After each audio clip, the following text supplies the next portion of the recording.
በዚህ ሰዓት እጅግ አሳዛኝ የተባለና የበርካቶችን ልብ የሰበረ እጅግ አሳዛኝ መረጃ ተሰምቷል። ድምፃዊ ሰማኸኝ በለው ከዚህ ዓለም በሞት መለየቱ ተገልጿል።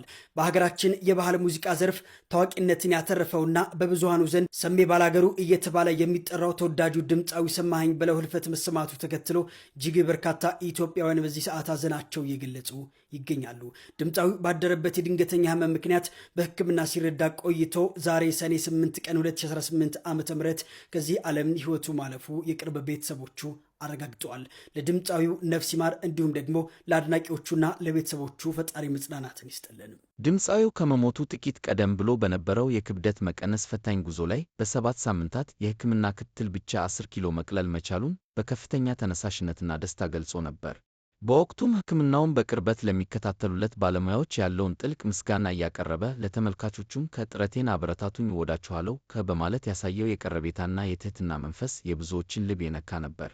ይሁንና ገና ብዙ የጥበብ ሥራዎችን ያበረክታል ተብሎ በሚጠበቅበትና ይህን የመሰለ መልካም የጤና ለውጥ እያሳየ በነበረበት ወቅት በድንገት መለየቱ ሐዘኑን እጅግ መራራና የማይታመን አድርጎታል። ለሀገራችን የባህልና የዘመናዊ ሙዚቃ እድገት ያበረከተው ውብ አሻራና ያሳየን መልካም ስብዕና ሁልጊዜም በኢትዮጵያውያን ልብ ውስጥ በክብር ሲታወስ ይኖራል። ለቤተሰቦቹ፣ ለወዳጆቹና ለሙያ አጋሮቹ በሙሉ ፈጣሪ ጥንካሬውንና መጽናናቱን ይስጥልን፣ ነፍሱን በሰላም ያሳርፋል።